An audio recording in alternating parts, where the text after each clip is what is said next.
afternoon, everyone. Welcome to our webinar, Questions and Answers, a conversation about documentation best practices. This webinar is brought to you by the Community Technical Assistance Center of New York. My name is Brianna O'Connor, and I will be hosting today's webinar. I am currently the Associate Director of CCSI's Center for Collaboration in Community Health. We are a partner of the CTAC initiative. A few introduction slides that I'm sure many of you are familiar with, just so that we are making sure everyone who might be new to our webinar series is familiar with who we are. MCTAC, the Managed Care Technical Assistance Center, is a partnership between the Nick Silver Institute for Poverty Policy and Research at NYU and CASA, the National Center on Addiction and Substance Abuse.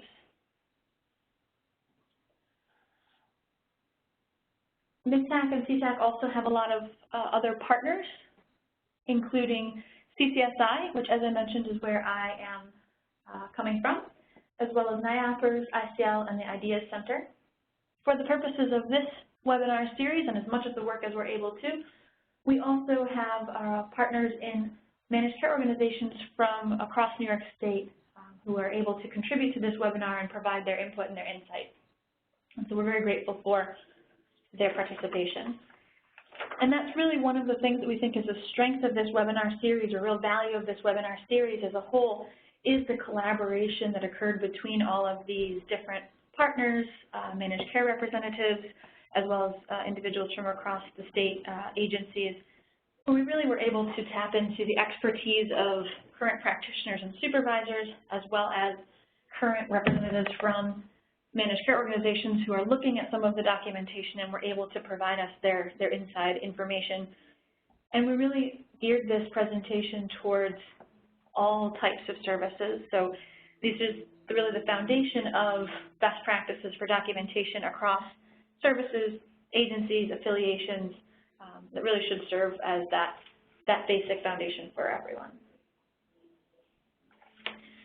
This is the first webinar in a 6-part series. This first webinar is sort of what the MCOs are currently seeing, based on what they're currently seeing, what are their tips, and what are some things that they would suggest as avoided in future documentation. We also have upcoming and already scheduled, and you're able to register for several other webinars. Up next is the Foundations in Establishing the Need for Treatment.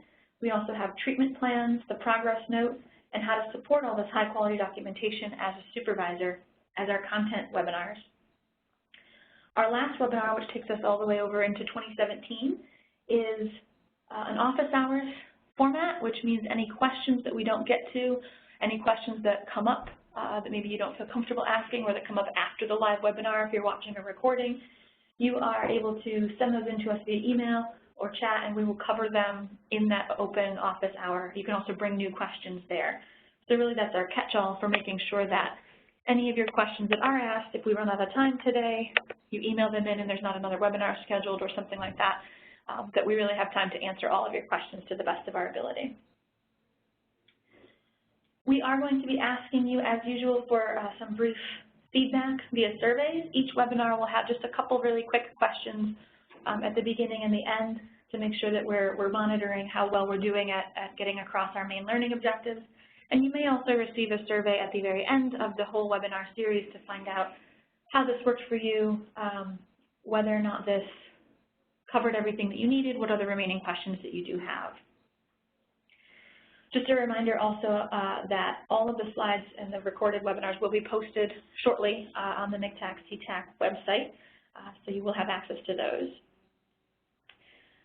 Finally, during this particular webinar, if you have any questions at any time, please feel free to chat them in. I know there's quite a few folks on the line, but we do have some support to try to sift through those and make sure that we get to them if we have time at the end today. You can also feel free to email your questions in, and like I said, we will do our best to get back to them live if we can, via email if we can, and most definitely at the office hours format of this series.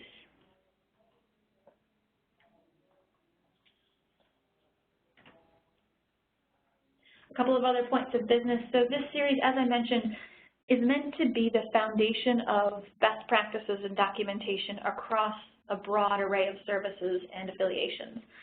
So these should be best practice tips that are generally applicable across various service types, from clinic to residential to home and community-based services, peer supports, et cetera, and for a variety of affiliates, whether it's an OMH or an OASAS or other types of services. These are really the best practices that we could put together for all of those types of services. Information provided in this series right now reflects these general best practices and is based on our experiences and our expertise as the content team. They are current to the best of our ability as of today's date, November 16th, 2016. So if you're watching this in the future and a recorded version and some other additional guidance has come out, obviously we didn't know about it, but right now this is the best knowledge that we have. We've also tried to do our due diligence to make sure that none of what we present or discuss conflicts with regulatory requirements, but we do want to acknowledge that it may not be sufficient to be in full compliance with the regulatory requirements of your particular service or oversight agency. So this is what we'll think about as necessary best practices, but not sufficient. Finally, as I mentioned, we relied heavily on our partners in managed care organizations to tell us what they're seeing and what they'd like to see more of and what concerns them when they are seeing documentation. But the information that we're providing does not reflect any official position of any particular MCO or any particular individual. It's really more, again, best practices based on expertise and experiences. Now, coming up on the right side of your screen, there should be our poll questions. We'd like to get just a couple of pieces of information from you so that we can see who you are for this first question. So we are interested in knowing who's on the webinar, who we're talking to. It will help us in future webinars maybe tailor how we talk about things, but also just so that we can get a good sense of who is listening and who we're talking to, since you know who I am, but I don't know who you guys are. We'll give you about 30 more seconds to answer that.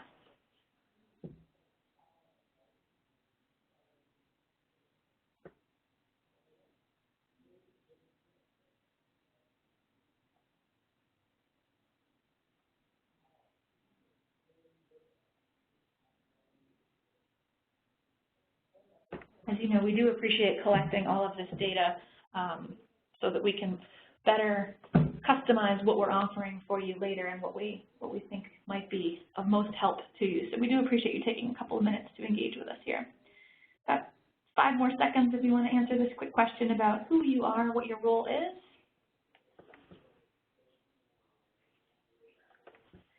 All right, and we're going to close this one. I got a couple more for you, so if you missed your opportunity, there are a couple of other questions for you. These ones are more geared towards, are we doing our job well? Am I communicating information to you today that I have intended to? That question is loading.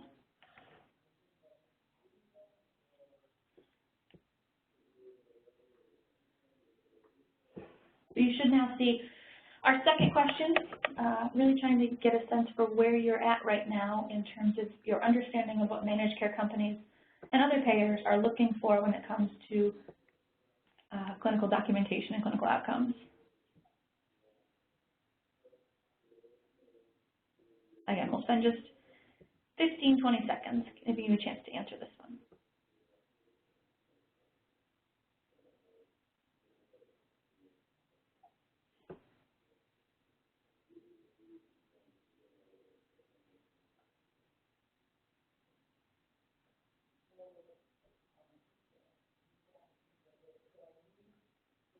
Just a few more seconds. I see people are still responding, so I don't want to cut you off. All right, 5 more seconds to give an answer if you're going to for this one. And we'll close that poll. One last question for you before I get into the rest of the webinar. And again, we really appreciate the time that you take to fill these out for us so that we are making sure that what we're offering is providing what we think and what we hope we're able to offer. Last question should be up there for you. I have a good understanding of the best practices in clinical documentation. So if I do my job for you correctly today, these should be changing or strongly agreed and agreed later on if I've communicated to you as I intend to. So.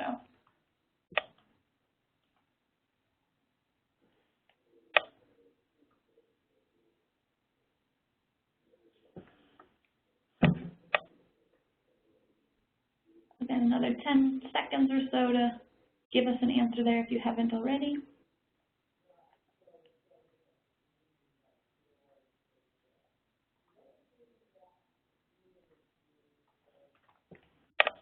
And we will go ahead and close that poll. Thank you very much.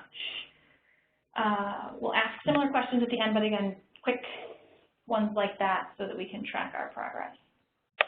Moving into our webinar today. This webinar, the conversation about documentation best practices, it really was a conversation between the content planning team and our managed care organization representatives about what they are seeing and what they want to see more and less of in terms of making their role easier. So the learning objectives for today are really to kind of overview, understand the importance of documentation for that communication purpose, review a couple of the foundational components of effective clinical documentation just to orient everyone to what we'll be talking about today, although that topic will be covered in much more detail at our next webinar. And the majority of our conversation today will be around those best practices and tips, as well as some common red flags that occur in documentation.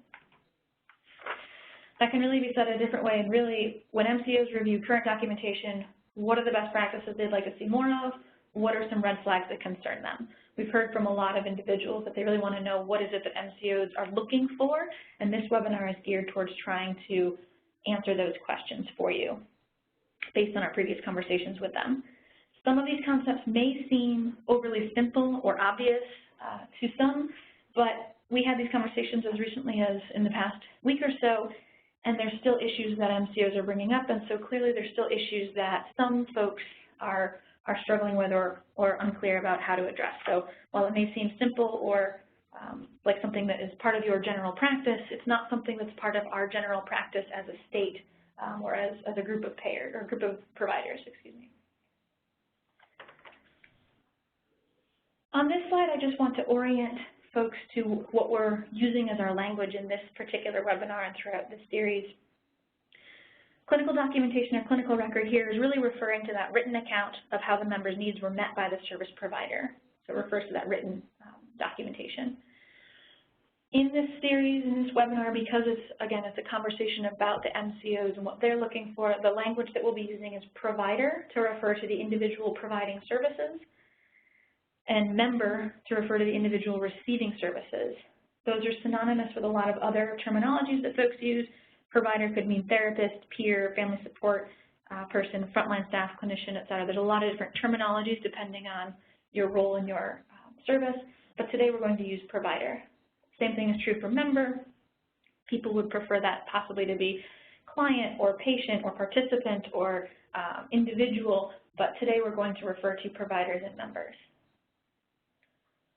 One thing that's particularly important in this conversation and in later ones is the difference between a progress note, which is the documented piece of information included in the clinical record that says what happened in session and how that's moving towards the end goal, versus what I'm going to refer to as the provider post-it, which might be those other pieces of information that a provider might want to write down on their own. For example, remembering a particular date or name of someone that doesn't need to be in the clinical record, but you want to remember so that you can follow up on it later. So the distinction there is progress notes are part of the clinical record, and provider post-its are maybe some of those other notes that a provider might take to remind themselves of certain things. We'll also be referring to a treatment or service plan. This is really considered the contract for care. It's really between the provider and the member, but also between the provider and the payer that says, what is the goal of this service? What are we working on? How will progress be measured? And how will we know when we've reached that goal? So those types of things sometimes are called different iterations of treatment or service plan or treatment objectives, but today we're talking about them as a treatment or service plan. Discharge and recovery planning. Here again, this is something that we've heard needs to be present from day one. And this is really thinking through how you document that the service is working towards an end goal of some sort, whether that's the individual no longer needing the service, they've recovered, they're progressing to a lower level of care or less intensive services, whatever that is referring to in your service, that discharge and recovery planning component is included, and that's what it's referring to. Collaborative documentation is also a terminology you'll hear throughout this series, and that's referring to the fact that, or to the concept that the provider and the member really should be working together to create the documentation. So the member is providing input and perspectives, clarifying important issues, and it's really the concept that documentation is co-authored between the provider and the member. And again, this is just a terminology overview. It's not, we're not going to get into in this webinar what that would look like and how to do it, but just in case it comes out, you know what it is that I'm referring to. Finally, the golden thread is something that if you've been on some of these webinars before, I'm sure you've heard numerous times, but if you join the rest of our series, you will hear it numerous times more.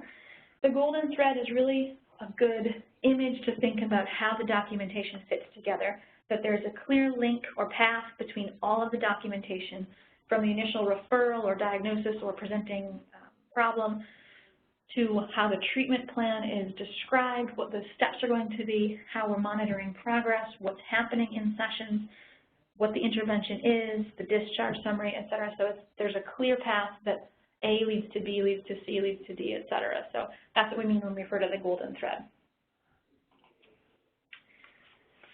There are many purposes of documentation, and each webinar will probably cover them in a slightly different way.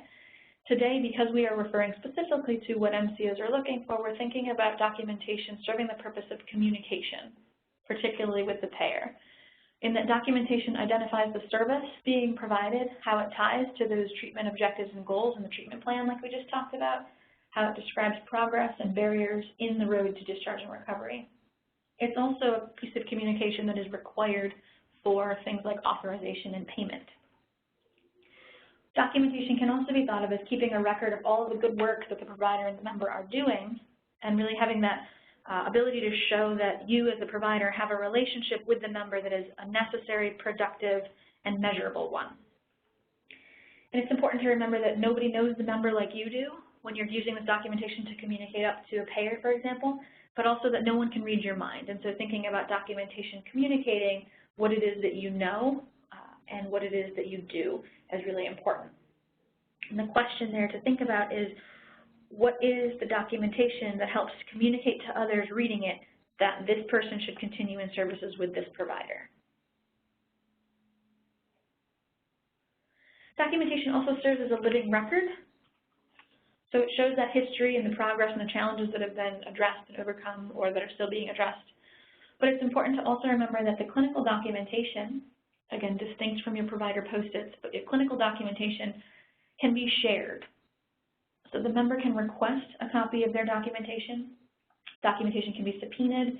A legal guardian, in the case of a minor or another dependent, can request the documentation, and if there's consent, other providers can also see the clinical record for continuity of care needs. So it's important to think about what's being put in the documentation in every single progress note, every single treatment plan.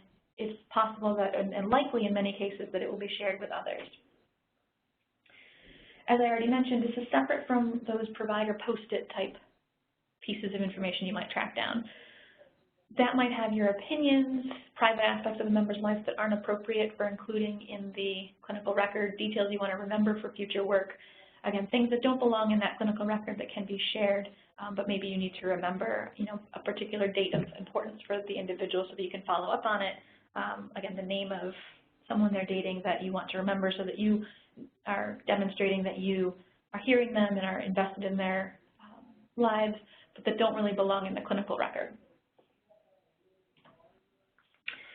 So our first set of topics that we'll cover here in terms of our conversation with our MCO representatives that we've had in the previous weeks is we ask them, what are some features of good documentation practices? And the summary here is those effective best practices are keep it simple, be concrete, establish baseline functioning as needed, use clear, appropriate grammar and wording, keep it current, and be specific. And we're going to go through quick examples of each of these. So first up is keep it simple.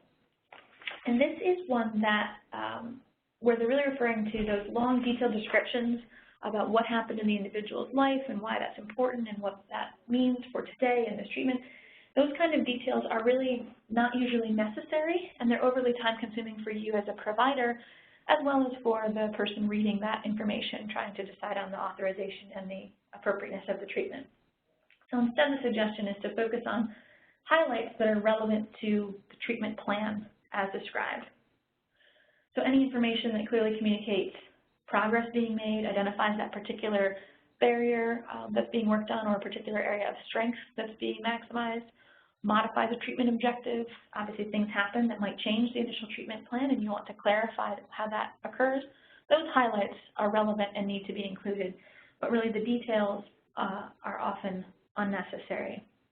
And we know that providers are often very invested in the life events of the member, and so these sections can be meaningful to the provider because they're invested, but really, unless it's a highlight that has something to do specifically with that golden thread of how this event ties to the treatment plan, to the discharge plan, it's probably not necessary.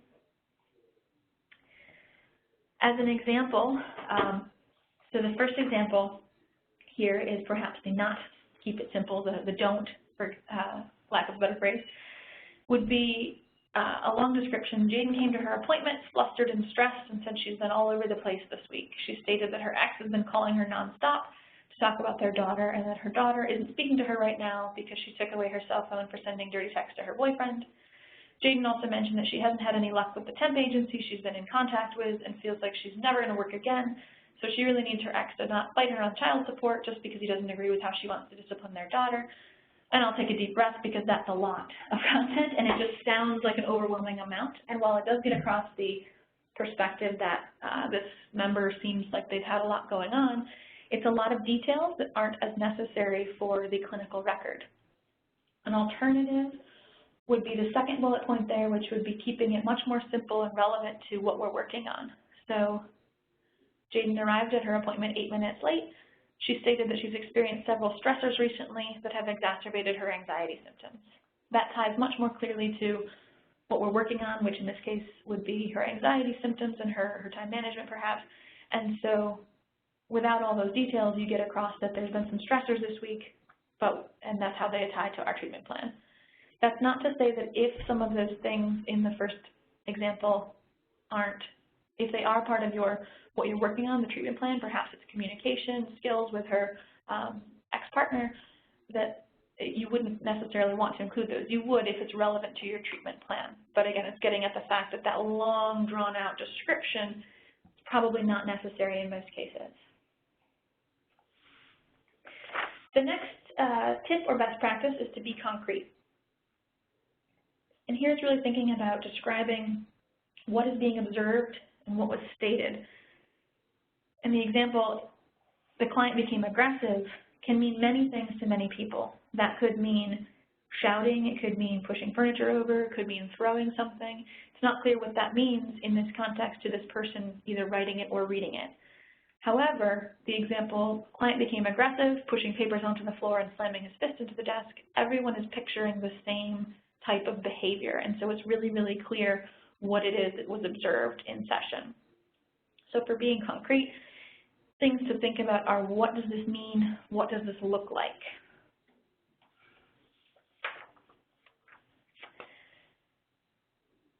Using clear, appropriate grammar and wording is one that also came up in our conversations with MCOs, to really think about what you're writing and how you're writing it. Again, this is a living document that can be shared and the person can see and others can see. And so you want to make sure that it's clear for years to come for folks who, again, can't read your mind. When quoting the client, which can be a really strong indicator that the record is person-centered and collaborative, so it's great to use quotes, but it's really important to use quotation marks so that it's obvious which parts are provider and which parts are member. Clinical documentation should also avoid any kind of slang or abbreviations. Inappropriate language and cursing really shouldn't be included in the clinical record. The exception would be if it's part of a necessary client quotation. So if that's just how your client is speaking and that's typical, that's probably not as necessary, but if there's some particular quote that is necessary to get across the client's feelings about something, as long as it's in quotation marks, then it might be appropriate. Finally, although most services are shifting over to electronic records, there are still some places where documentation is handwritten. And in those cases, just a clear reminder again to write legibly because someone has to read those notes. And if there are errors or things you have to scratch out, just use one line in your initials instead of trying to write over it or scratch it out. Again, as I mentioned earlier, some of this stuff may seem simple, but these are things that even as of a week or two ago, MCOs were telling us they're seeing, and so we wanted to reiterate here those kind of best practices. Another best practice tip is to keep it current with documentation. So here again, we're very invested with our members, with our clients, and so history is important to us because we know all of those details, but it's really only important if it reflects something relevant to the current focus of this treatment or this person's progress here with this service. And so the question to think about is, does this information inform what we are working on in treatment today? Here are a couple of examples. And you can imagine where the history becomes more of something to manage and to balance the older an individual gets, where they have more history. So here's an example. Terry is a 55-year-old Caucasian male. Terry stated that he was born in Pennsylvania to married parents Elizabeth and George. Terry was the second of 4 children. Terry reported that, to his knowledge, his birth was uncomplicated and that he met all his major developmental milestones on time. Growing up, that's going to take a while for Terry, who's 55. If you're going to write a couple paragraphs about each stage of his life, it will be a long time. So the potential interpretation from someone reading that documentation might be something like, oh boy, or it might be worse, or it might be that they don't read it, which would be worse for you as a provider or supervisor because all of that effort and all that time put into that really clear history is a waste because they're not going to read it because it's not necessarily relevant today. However, in this second example, Terry is a 55-year-old Caucasian male. He is self-referred to the clinic and stated that he'd like to reduce his driving-related anxiety. He reported that he was in a fatal car accident when he was 8 years old, where he witnessed the death of his brother. There, the potential interpretation for why we're talking about childhood events for a 55-year-old is that there is an event in Terry's past that is directly relevant to his treatment seeking today. And that is where those types of pieces of information, that type of history, can be really effective and really important to know.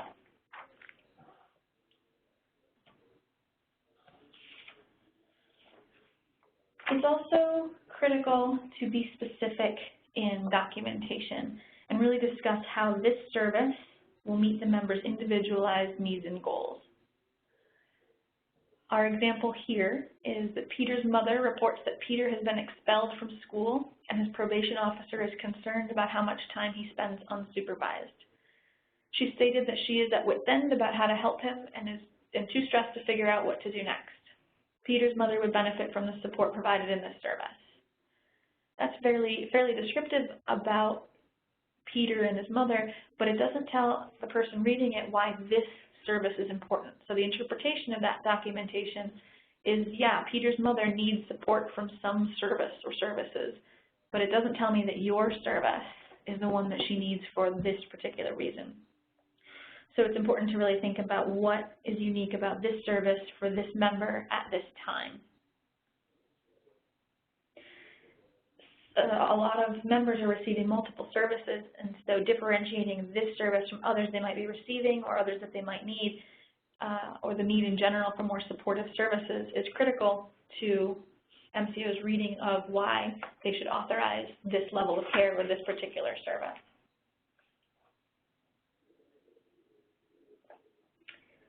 Another best practice tip to think about is establishing baseline functioning where needed.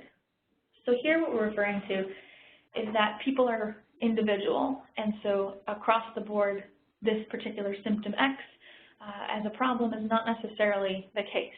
For example, it's important to understand that some members have different levels of functioning that represents problems for them or decline, and the same level of functioning for another member might represent a natural progression towards a goal or stability. The example here is that Don is currently experiencing delusions, feeling like the world is rigged against him, and that media and government are personally targeting him to keep him from being successful. In some cases, a potential interpretation is that Don needs a higher level of care because those sound like delusions, and delusions are an extreme symptom that usually indicate the person has more significant behavioral health needs and they really need some additional supports. However, if a provider who's been working with Don for a long time is aware that that is actually stable for Don, then the documentation might look a little bit differently. So here, the underlined section is what's added. So if you add to that documentation, Don reports that these delusions are stable and have always been with him. Since these delusions do not cause Don distress or interfere with his daily life functioning, experiencing these delusions without additional symptoms previously noted represents progress for Don. So here it's a little bit more clear, and there might even be a more rich way to say that in documentation that's not examples for webinars, but really the potential interpretation there would be that Don needs this level of care. Oh, I'm sorry, that potential interpretation is copied from before and is false. The interpretation there is these symptoms, these delusions represent stability and progress for Don because he is no longer experiencing whatever those previously noted symptoms are. And so this type of delusion where he's still functioning, he's not distressed, he's not a danger to himself or others, are signs that this is stability and this is maintenance for Don in this case. I apologize for that error. We'll fix that slide before it sends out to folks. But the take home here is to think about, for individuals where certain symptoms might be a bit of a red flag in some other cases, to really think about what does baseline or stability or maintenance look like for this individual. And that really gets that individualizing care and also thinking about what the goal, the individual recovery goal is for this individual. We also asked our MCO partners, what are some of those red flags or areas of concern that can come up? So the previous section was all, what are the good things? What do you want to see more of? What's helpful? This section is really more about what are those areas that cause you to wonder what's happening in session, whether you should be authorizing the session, and really what are the issues that you'd like to see less of.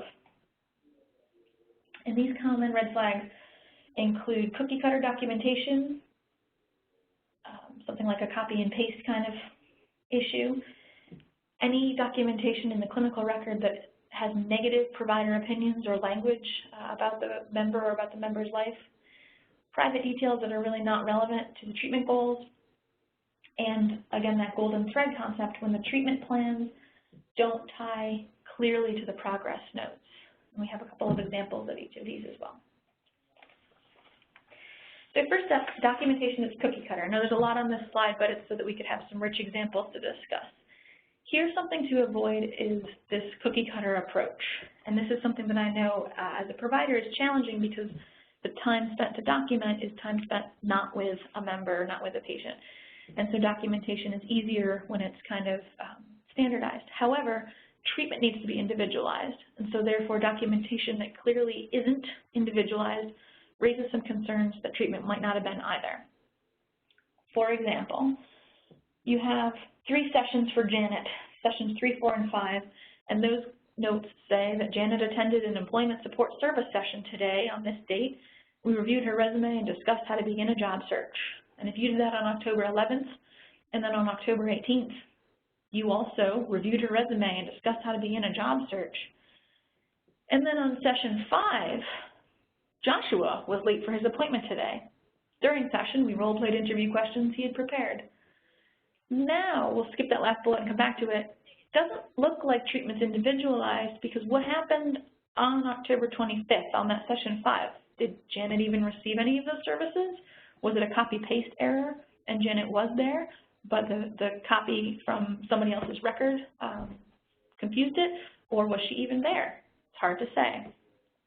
It's also clear from the difference even between session 3 and session 4 being the date that treatment's not necessarily being tied to Janet's specific progress and challenges because the same exact note for 2 sessions doesn't tell me anything about what progress or challenges might have been occurring.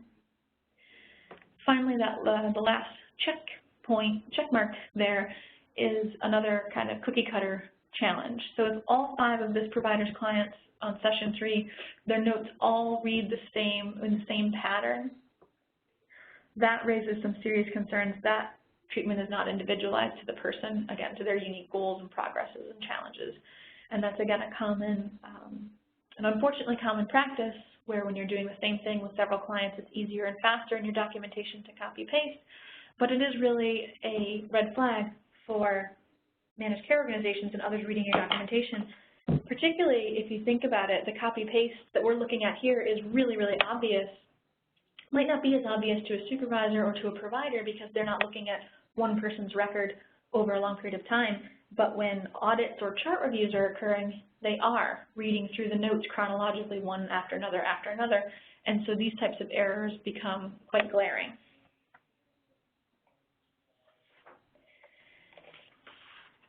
It's also important to avoid including any of that negative language or negative provider opinions.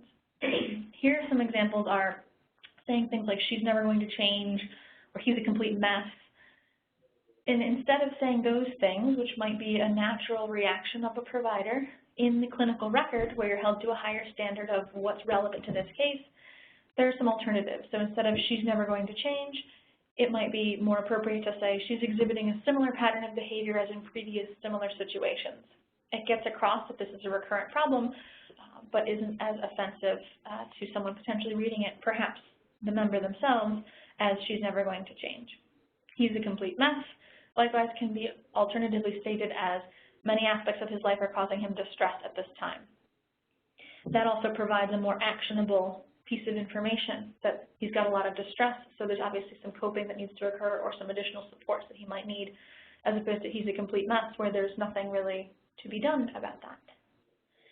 Final example is dad doesn't know what he's doing with a toddler and should just let mom have full custody.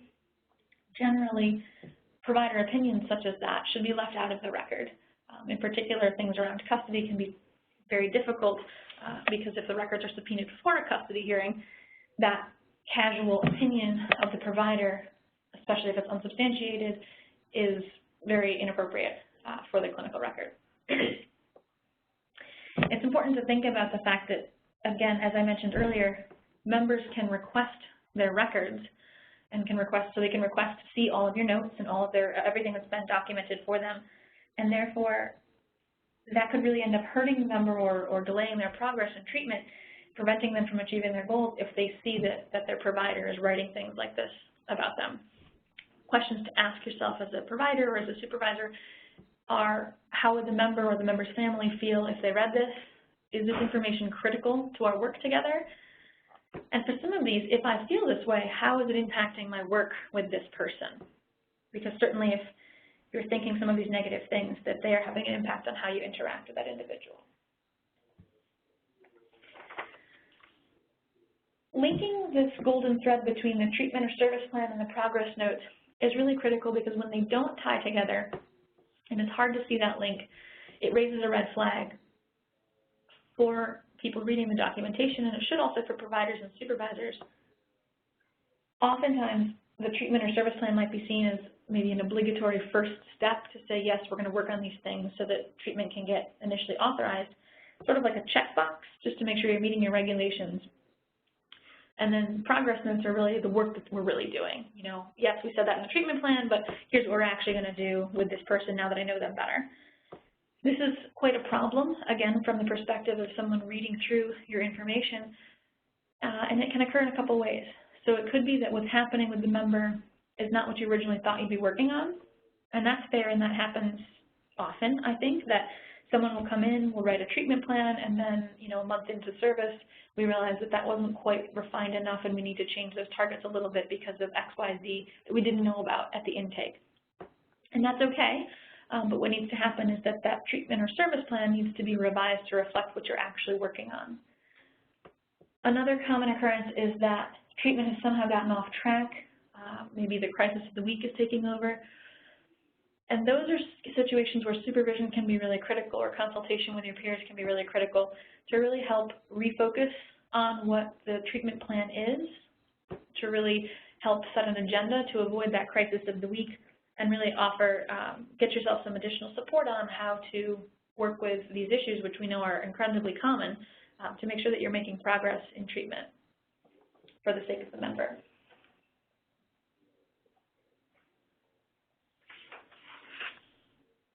Here's an example of where this might be an issue. So the treatment plan objective for this individual says that Polly will increase her positive social interactions by attending at least 50% of scheduled recreation activities per week.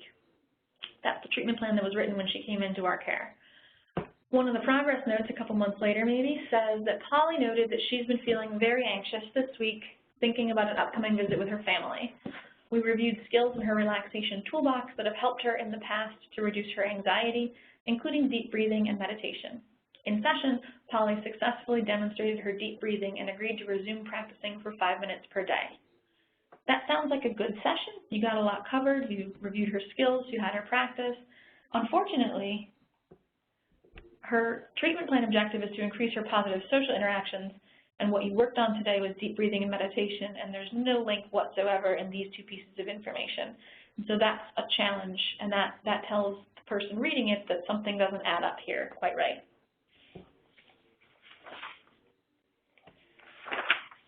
So having reviewed a bunch of ideas for best practices of things that we would like to see more of in documentation, some things that we'd like to see less of in documentation, I'm saying we as a provider in our field, I think we would like our documentation to be stronger and show more of the good work that we're doing.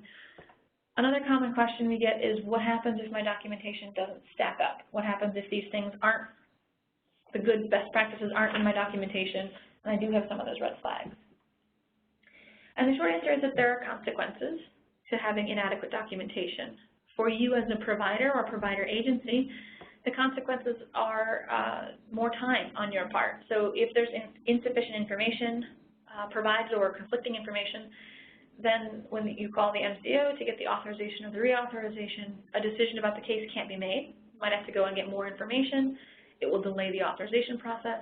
It makes more work for the provider to have to go and collect that information, summarize it, get the reauthorization, and also more work for the organization in terms of not getting that bill paid, for example, on time, in a timely way.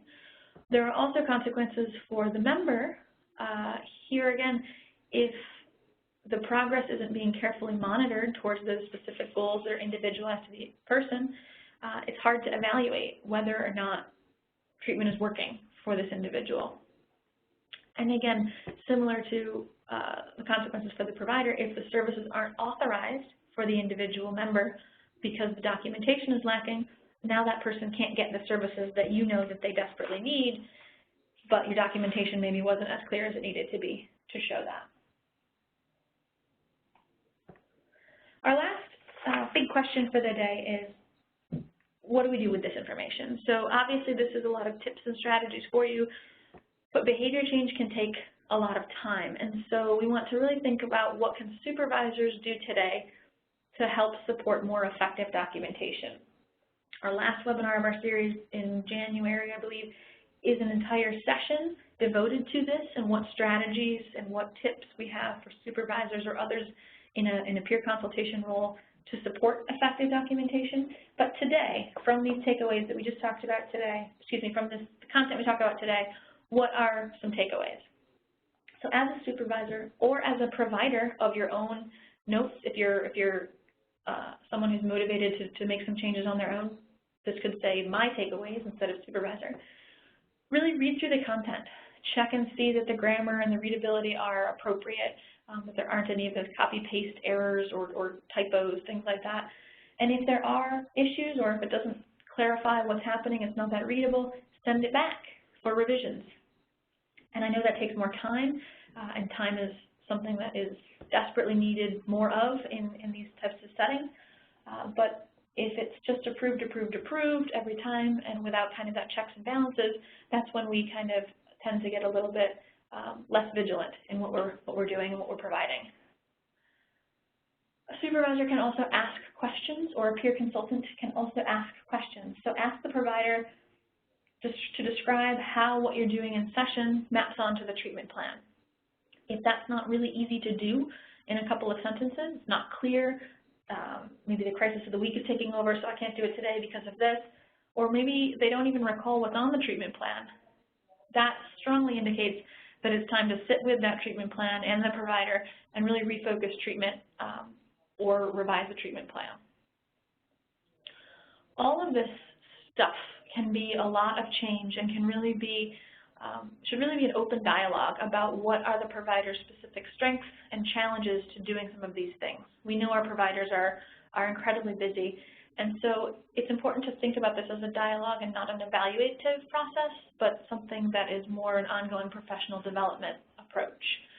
We know that documentation reflects practice, and so obviously we want our providers to be at their very best when providing that service. We know that practice should be person-centered, so it should really be about what the member is looking for and what the member needs, and the provider is really just a facilitator of that process, which can be challenging, and that's where the supervisor supporting that role is critical, because if a provider is solely responsible for facilitating the service or the treatment process, but the person is obviously very distracted by the crisis of the week, for example, or is not yet motivated to make a particular change, it can be very challenging. And this open dialogue between the provider and the supervisor and the member can really help to smooth that process over, really clarify that process.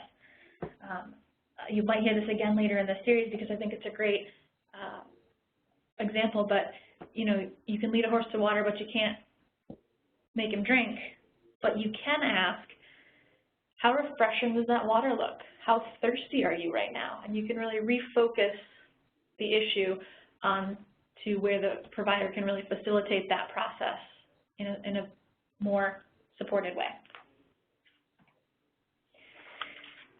We have a couple before you get off of our webinar. That's the end of our content, but we would like to ask our poll questions at the end here. There are only 2 questions for you. Again, really telling us, did we do what we thought we were going to do for you? So one of your poll questions is up now, so if you would take a moment to answer that question, we would appreciate it. At the same time, if you have questions that have come up over the course of this webinar, I would be happy to answer whatever I can. There may be some that I need to go back to our broader team and our MCO colleagues for, but please use the chat box function to ask us any questions that you might have while you're answering our poll question. People are responding, so I don't want to cut anyone off here.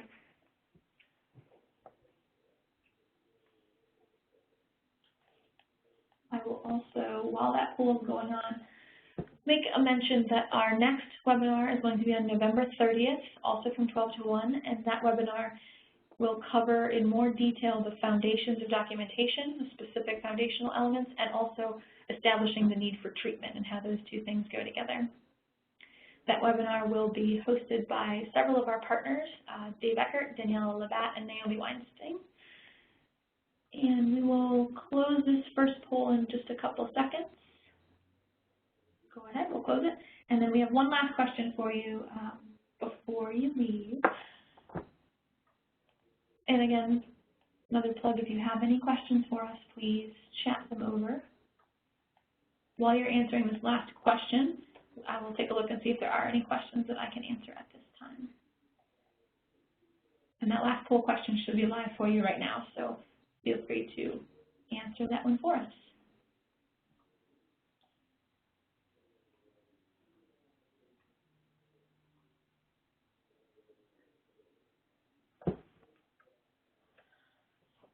One last reminder while you're thinking of questions and answering our poll that these slides and the recorded presentation will be available on the CTAC website, so you will have access to those materials quite quickly.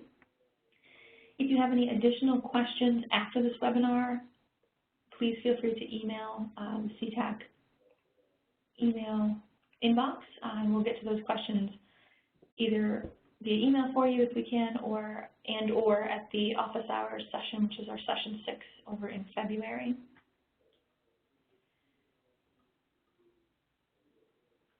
Are there any questions that need to be answered today? Okay. A couple questions have come in. One question is about elaborating on I can't tell what this is, I'm sorry.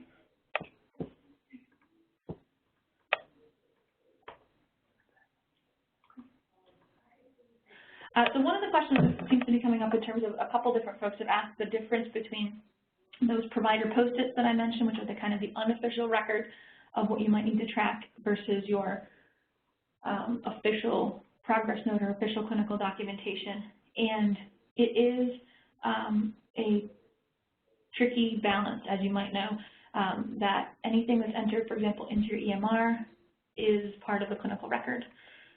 If you do need to keep those sort of provider post-it notes, if they are, it's sometimes possible that they can be also requested and subpoenaed, and so it's a delicate balance, and I think that we'll provide a little bit more information about if you need to do that, how the best way to do that might be in our progress notes session. But it's a good question, and that's why even in your provider post-it notes, you want to be careful about the language that you're using and the level of detail that is provided. But we will follow up with additional guidance about that when we're talking about the difference between progress notes and provider post-it questions.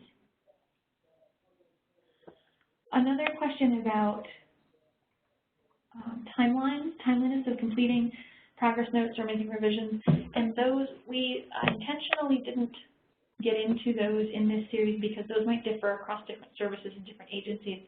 And so we do know that timeliness of documentation is critical, but that often organizations have their own policies about what that might be. Particular oversight bodies might have particular guidance and regulations there. So for example, if you're an OMH clinic, there might be different guidelines than if you were an OASAS PROS or some other provider.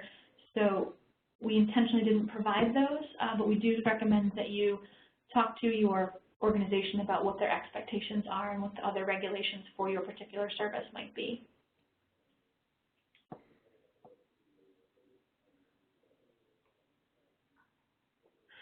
There's another issue here, a question about when you my examples are very simplistic about one treatment goal, one progress note, but oftentimes in sessions you're working on multiple treatment objectives at the same time in one session, of course, because that's what you do as a good provider. So what might be kind of a long description of something that occurred, how much extra information would need to be included. And again, the examples were very simplistic, and in real practice there might be times when you have to have some of that extra clarification or description, and really that needs to be an individual basis decision. These are guidelines, so again, if it doesn't have to be part of it, if it's not critical to understanding what occurred and what was planned for in the treatment plan, that it might be some things that you can cut, but really it is very individualized based on your service and the individual that you're working with.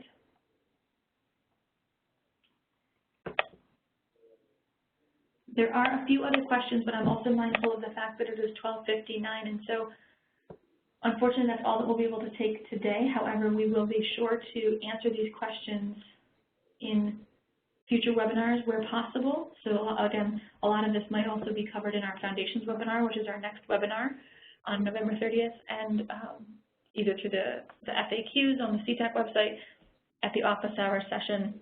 We'll make sure to get answers to you to these questions that are thoughtful and more accurate than I might be able to provide in the last 30 seconds of our webinar. So with that, I will say thank you very much for your time and attention, and I hope you all have a wonderful afternoon.